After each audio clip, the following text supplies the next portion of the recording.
সরকারি হাসপাতালের পরিষেবা নিয়ে ভুরি ভুরি অভিযোগ। কি আপনারও আছে তো অভিযোগ? অনেকেই তো বলেন বড় বড় বিল্ডিং এর আড়ালে অব্যবস্থার রুগ্ন ছবি লুকিয়ে। এবার কি বদলাবে সেই ছবি? কারণ রাজ্যের হাসপাতালের হাল হকিকত ফেরাতে ব্যাটন ধরেছেন স্বয়ং স্বাস্থ্যমন্ত্রী শারদ মুখোপাধ্যায়। একেবারে হেড স্যারের ভূমিকায় সোশ্যাল মাধ্যমে তার সারপ্রাইজ ভিজিটের ভিডিও ইতিমধ্যে বেশ ভাইরাল। নিজে চিকিৎসক, তাই স্বাস্থ্যক্ষেত্রে ঘুঘুর বাসা কোথায় তা ভালোভাবেই জানেন। তবে প্রশ্ন একটাই, সত্যি কি স্বাস্থ্যক্ষেত্রে তৈরি হওয়া ঘুঘুর বাসা তিনি ভাঙতে পারবেন? আরজিকর কাণ্ডের আড়ালে হাসপাতালে যে দুর্নীতির গল্প শোনা গিয়েছিল তাতে কি ইতি টানতে পারবেন স্বাস্থ্যমন্ত্রী? তার এই হেড স্যারের ভূমিকা কিভাবে দেখছেন সাধারণ মানুষ? সোশ্যাল মাধ্যমে কমেন্টের বন্যা বয়ে যাচ্ছে। আর চিকিৎসক মহল তারা কিভাবে দেখছেন তাদের সর্বময় কর্তার এই সক্রিয়তাকে? আপনি আছেন তো? আপনি এমার্জেন্সি মেশিনটা এখন অন ডিউটি কে আছে? আপনাকে এমার্জেন্সি নার্সিং স্টাফ আপনি আমি মূর্তি পছন্দ করি না, কথা বলা পছন্দ করি। হ্যাঁ কি না? আপনি এমার্জেন্সি দেখেন তো? এই কি এমার্জেন্সি নার্সিং স্টাফেরা এতক্ষণ লাগালো? একটা পেশেন্ট এসছে, ওখানে পালস নেই, বিপি নেই, গ্যাসপিং, ইন্টুবেট করতে হবে। Time starts now. কি করবেন? সময় নেই আপনার হাতে। পেশেন্টকে ইনটিউবেট করবেন এই ডাক্তারবাবু, কি করবেন? মানে এখানে পেশেন্ট এলে এমনি মরে যেতে দেওয়া হবে। পেশেন্ট যদি এখানে গ্যাসপিং হয়, ইটস বেটার টু ডাই। লিখে দিয়েছেন আপনারা, gasping patient don't approach Samrolipt Medical College. Write it. I'm not being sarcastic, this is reality. BLS ACLS করেছে। প্রথম জিনিস ম্যাডাম, আপনি এনশিওর করুন এমার্জেন্সিতে যারা আছে তারা BLS আর ACLS করা থাকতে হবে। I don't want degrees. Degrees are fancy stuff. Completely fancy stuff. আপনারাও এই জন্য, if you have not done BLS and ACLS, do it now. Without that, you have got no right to be in the ER. An intern with BLS and ACLS is more valuable to me rather than an associate professor and a specialist. Clear? আপনাদের ওপরই nursing staff যারা আছে এর মধ্যে BLS ভয় পাওয়ার কিছু নেই। আমি কাউকে এখানে চাকরি থেকে ছাড়াচ্ছি না, আমি চাকরি দেওয়ারও নয়, ছাড়ান না। BLS করেছেন কেউ?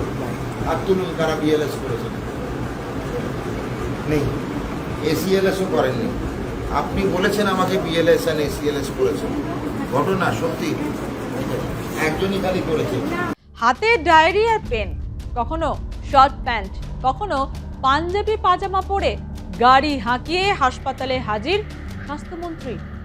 আরজিকর মেডিকেল কলেজ, হলদিয়া, দীঘা, মেদিনীপুর, দক্ষিণ 24 পরগনা, কোথাও বাদ দিচ্ছেন না। বলা নেই কওয়া নেই, হাসপাতালে যখন তখন হাজির হয়ে যাচ্ছেন স্বাস্থ্যমন্ত্রী। সুপার থেকে চিকিৎসক, নার্স, ওয়ার্ড বয় সবার ক্লাস নিচ্ছেন একেবারে হেড স্যারের মতো। এমার্জেন্সি সিচুয়েশন থেকে রোগীর চিকিৎসায় কিভাবে তৎপরতার সঙ্গে কাজ করতে হবে সব দেখছেন হাতে কলমে। স্বাস্থ্যমন্ত্রীকে এভাবে এই ভূমিকায় দেখে অনেকেরই ভয়ে কাঁপছে পা। স্যারের প্রশ্নের উত্তর দেবেন নাকি নিজের নার্ভ ধরে রাখবেন, এমন পরিস্থিতির সম্মুখীন গত কয়েক বছরে হয়েছেন কিনা তা জানা নেই। তাই স্বাস্থ্যমন্ত্রীর সারপ্রাইজ ভিজিট ঘিরে এখন সব হাসপাতালই তৎপরতা তুঙ্গে। কখন যে স্বাস্থ্যমন্ত্রীর গাড়ি এসে থামে তা কারো জানা নেই। একটু এদিক থেকে ওদিক হলি বিপদ। আপনার পুজো পৌঁছে যাক বিশ্বের দরবারে। প্রতি বছরের মতো এবারও আর+ নিউজ নিয়ে এলো শারদাঞ্জলির সেরা সম্মান 2026। অংশ নিতে সকাল 10টা থেকে সন্ধে 6টার মধ্যে সরাসরি যোগাযোগ করুন আমাদের অফিসে অথবা কল করুন 9836323248 এই নম্বরে। শারদাঞ্জলি শুধুমাত্র আর+ নিউজে।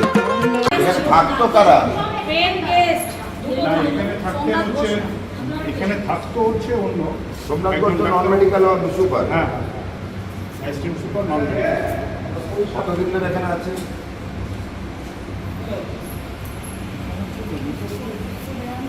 তারপর বিষয়টা ছিল প্রিন্সিপাল স্যারকে ডাকো।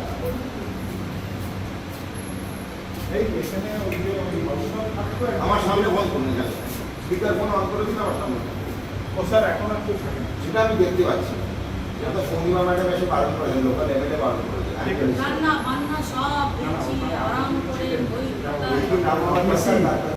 মন্ত্রীমশাই কিন্তু শুধুই বকাঝকা দেন না, ভালো কাজেরও প্রশংসা করেন। এই তো সেদিন দীঘা স্টেট জেনারেল হাসপাতালে পরিদর্শনে গিয়েছিলেন তিনি। হাসপাতাল ঘুরে দেখার পাশাপাশি তিনি নার্সিং স্টাফদের সঙ্গে কথা বলেন। সব দেখে শুনে স্বাস্থ্যমন্ত্রী জানান, দীঘা স্টেট জেনারেল হাসপাতালের নার্সিং স্টাফদের পরিষেবা অত্যন্ত চমৎকার। স্বাস্থ্যমন্ত্রীর এই প্রশংসা শুনে আত্মবিশ্বাস ফিরে পেয়েছেন দীঘা স্টেট জেনারেল হাসপাতালের নার্সরা।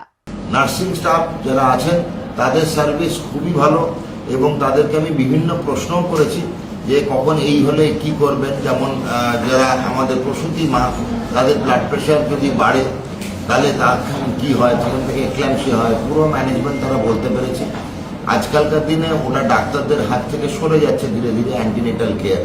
প্রসূতি মায়েদের কিন্তু প্রাথমিক চিকিৎসার দায়িত্ব চলে আসছে নার্সিং স্টাফ। এখন ওই জন্য ওদেরকে ক্লিনিক্যাল নার্সিং বলা আছে, মানে চিকিৎসাও করতে পারবে। কিছু কিছু বিভাগ যেমন জ্বর সর্দি কাশি, যেমন অ্যান্টিনেটাল চেক আপ বা প্রসূতি মায়ের চেক আপ, এটা পুরোপুরি নার্সিং স্টাফের হাতে। বা চটজলদি যদি দেখে বিপি বাড়ছে, ওই ডাক্তার কবে আসবে তারপরে ওষুধ পড়বে তা না, ওরাই শুরু করে দিতে পারে, ওরা জানে কি ওষুধ। এবং সুন্দর যা যা বলেছি সব বলে দিয়েছে। আমাদের এখানে ছোট ছোট দু একটা অসুবিধা আছে, জায়গার অভাবে করতে পারছি না, যেমন এমার্জেন্সি। এদিকে সমাজ মাধ্যমে চর্চার বিষয় হয়ে দাঁড়িয়েছে শারদ বাবুর এই সারপ্রাইজ ভিজিট। অনেকেই প্রশংসার বন্যা বয়ে দিয়েছেন। শুধু প্রশংসা নয়, কেউ কেউ তাদের সমস্যার কথা তুলে ধরছেন। কে কি লিখেছেন নিজের চোখেই দেখুন। অরূপ মণ্ডল তিনি বলছেন, খুব ভালো উদ্যোগ, প্রশংসনীয়, কিন্তু ছবিটা যে তুলে ধরেছে সে ভাগ্যিস আপনার নিষেধাজ্ঞা শোনেননি। তা না হলে আপনার এই ভালো দিকটা আমরা কোনোদিন জানতে পারতাম না। তাই আপনার কাছে আমার অনুরোধ, হাসপাতালে মোবাইল ব্যবহারের নিষেধাজ্ঞাটা তুলে নিন, যাতে মাঝে মাঝে এমন সুন্দর দৃশ্য আমরা দেখতে পারি।